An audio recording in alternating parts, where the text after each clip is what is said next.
I feature quotes in every single one of my thumbnails because I simply love them. The books that have the best quotes that I've ever read in them today.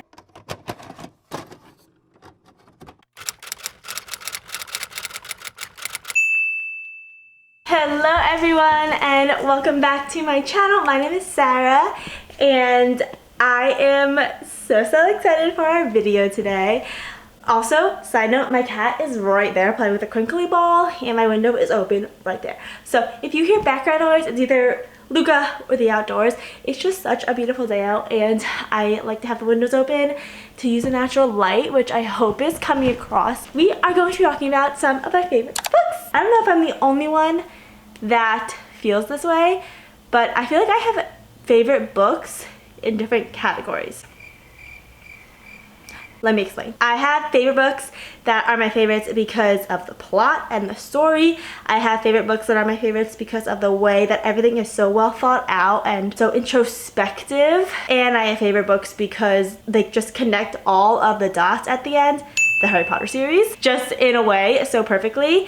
I have favorite books because they're my favorite worlds. I have a lot of different favorite books. But one of those favorite books is favorite books because of the quotes. If you have been watching me for any amount of time, you know that I am a sucker for a good quote. I decided that I was gonna pick up 5 of my favorite books that have, this is my book journal because I don't have the physical book here, but I wrote the quotes down in there for another book. But these books are some of my most tabbed books, as you can see, because they just have such amazing quotes in there. I feel like you probably know what one of them is gonna be, and I'm gonna save that one for last. We switched angles, not sure if it's better or worse, but we're gonna go with this angle for now. So yeah, we are just gonna talk about some of my favorite books along with some of their favorite quotes. And it's gonna be a nice, cozy, fun video. First, we have Daisy Jones and the Six. I feel like I did some sort of reading vlog in this. Maybe it was my screen time video. This book has very good quotes in it. I write down all of my favorite quotes in their little spread, so I'm probably gonna be reading some from my book journal. This is Daisy Jones and the Six. If you don't know, this book tells the story of a formation of a rock band in the, I believe it's the 70s, late 60s into 70s. Creation of the rock band Daisy Jones and the Six. I watched the series. I was as obsessed with it as I was with this book, and so many good quotes came out of this book. I just really felt like I was in the 70s and the 60s with them. So some of the book quotes from this book. I fell in love with the wrong guy who was exactly the right guy. Oh, I forgot to say this, because I'm reading the quotes, might have some spoilers in it. I'm gonna try to keep it spoiler free, but they might have a little bit of spoilers in it. So I do recommend that if you haven't read the book yet, just like skip to the next book that you have read. I really don't want to spoil anything for anyone. It's the ones who never loved you enough that come to you when you can't sleep. The two of you think you're lost souls, but you're what everybody is looking for. I think Camilla said that about Billy and Daisy. Amazing. Don't count yourself out this early, Daisy. You're all sorts of things you don't even know yet. That is just a good life quote in general. I don't need perfect love. I want mine. I want my love. Things don't have to be perfect to be strong. The realest quote that I've ever read about love. No matter who you love, they will break your heart along the way.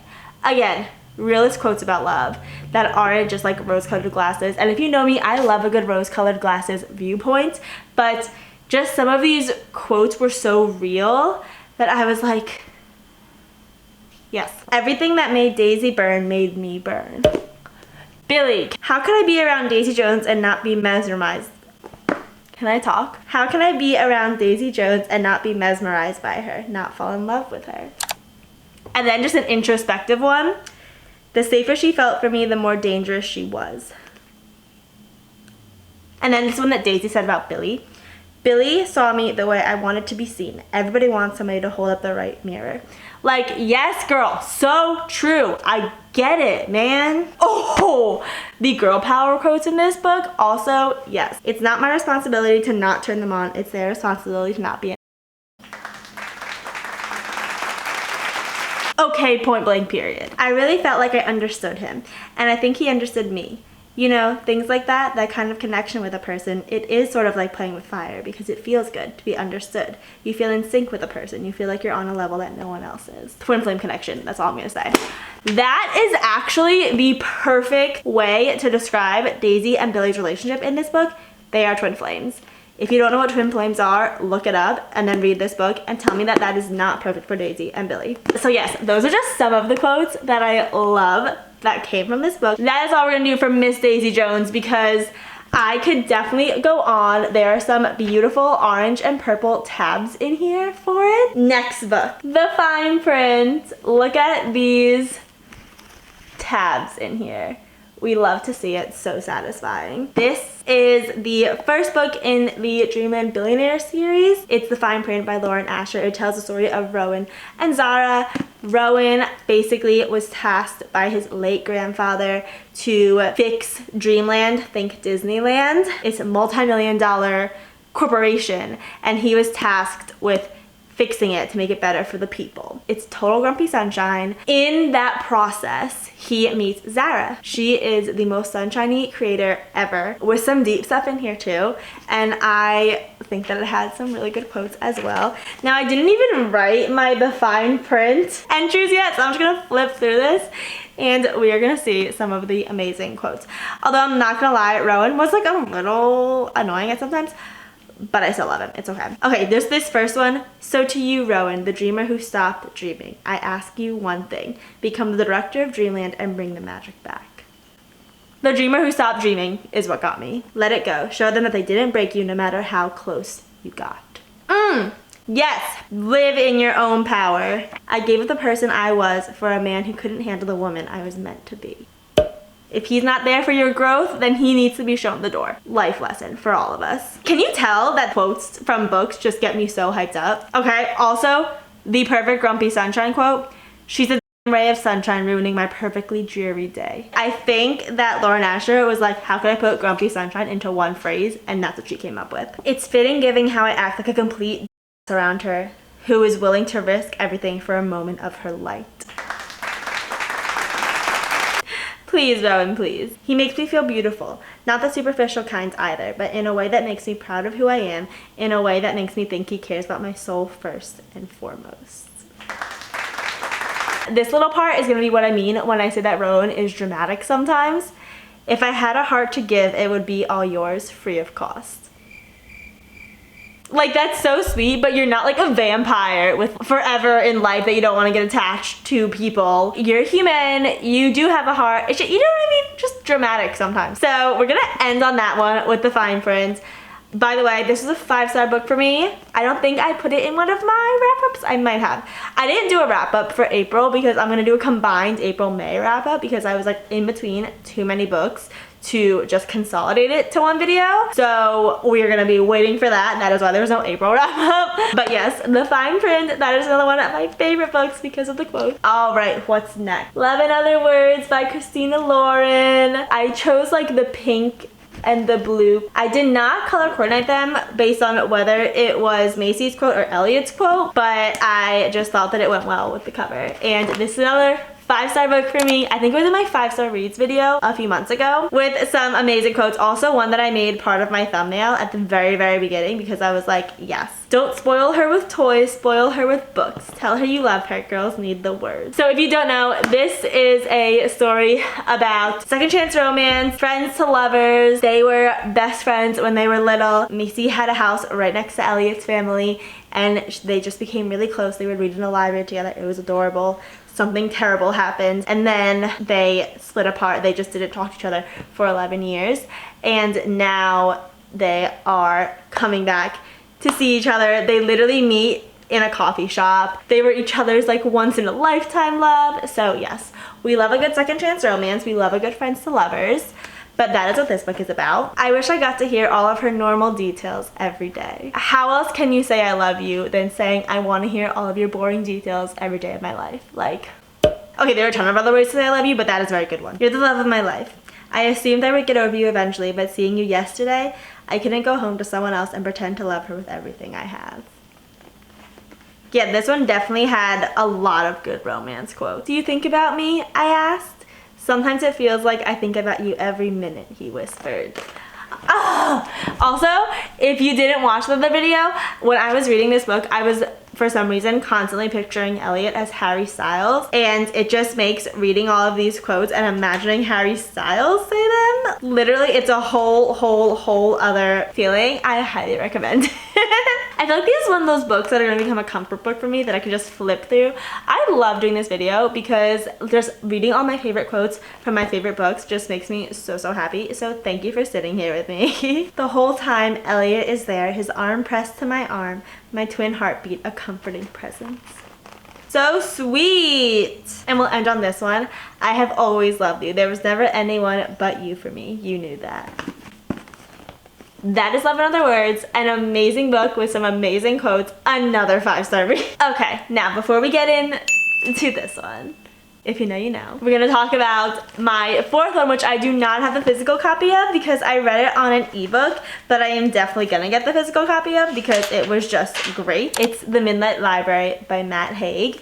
If you haven't read this book, it's a really cool concept, and she learns a lot of life lessons throughout it, the main character, which is why there were so many good quotes coming from it. There are a lot of like life quotes, not so much romance quotes, not so much heart-wrenching quotes, but quotes that you're like, yes, I can take that advice with me throughout my life. And The Midnight Library is basically when this girl, she passes away, I won't say how, but she ends up in her midnight library, which is basically her old librarian is there, and it's this literally infinite shelves of books, and she can think about any sort of what if she had in her past life. Like, what if I went to this school? What if I hadn't moved there?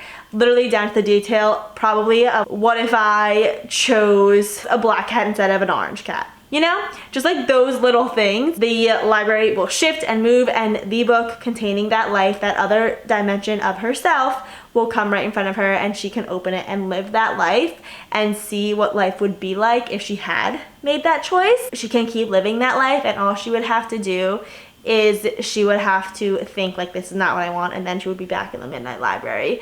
And it just is such a cool concept. Of course, she learns an amazing life lesson at the end that I will not spoil, but I'm sure you can kind of guess what it would be. So yes, some of the quotes. Life is strange, how we live it all at once, in a straight line, but really that's not the whole picture, because life isn't simply made of the things we do, the things we don't do too. And every moment of our life is a kind of turning. A life is like that. New branches are formed every second of every day. That I just thought was a very cool visual imagery. Can you just imagine your tree just growing new branches every day based on the decisions you make? Like, yes, I love that idea. And then Thoreau said, if one advances confidently in the direction of his dreams and endeavors to live the life which he has imagined, he will meet with a success unexpected in common hours. That is a quote from Henry David Thoreau, but it was in here, but I also like credited Thoreau, so yeah. No copyright. She imagined now what it would be like to accept herself completely. Every mistake she had ever made, every mark on her body, every dream she hadn't reached or pain she had felt, every lust or longing she had suppressed, she imagined accepting it all, the way she accepted nature. She imagined seeing herself as just another brilliant freak of nature, just another sentient animal trying their best, and in doing so, she imagined what it was like to be free.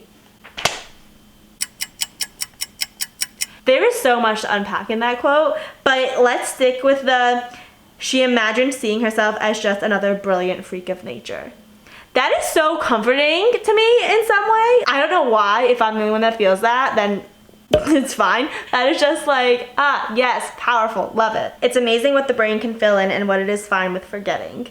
Truth. Dude, how can I memorize all of Taylor Swift's entire discography, lyrics, and exactly when they happen in all of her songs, but I can't remember what I ate for dinner a night ago? I don't know. Oh, this is also a really cool, like, metaverse quote. You can be anything you want to be because in one life you are. Not metaverse, multiverse. There are patterns in life, rhythms. It is so easy while trapped in just the one life to imagine that times of sadness or tragedy or failure or fear are a result of that particular existence. That it's a byproduct of living a certain way rather than simply living. It would have made things a lot easier if we understood that no way of living can immunize you against sadness. Sadness is intrinsically part of the fabric of happiness. You can't have one without the other. They come in different degrees and quantities, but there is no life where you can be in a state of sheer happiness forever.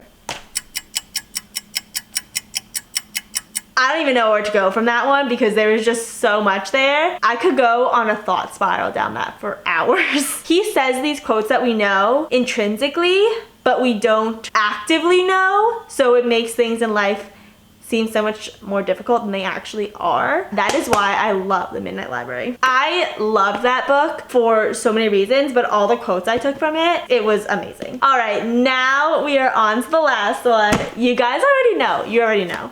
Magnolia Parks by Jessa Hastings. This book takes the cake for the most tabbed and underlined quotes of any book that I've ever read. I literally took up like 5 whole things of tabs for this singular 500-page book. I'm gonna try and shorten it, but there were so many good quotes in here, and I am just gonna flip to some because anyone I flip to is gonna be a good quote. I realized we could still talk to each other without using words, and somehow in the bloodshed of it all, I found my friend.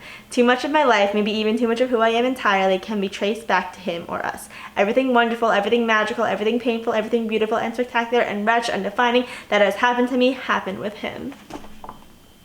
I read that in my reading vlog of Magnolia Parks, and it still gets me. Let me know if you've read any of these books and what your favorite quotes are, because I would love to hear that. We were just babies, really, doing grown-up things with hearts the size of Texas and a lust as deep as the Marianas Trench. I remember the first time I made her smile. It felt like such a worthwhile pursuit when I was a kid. Still feels like a worthwhile pursuit now.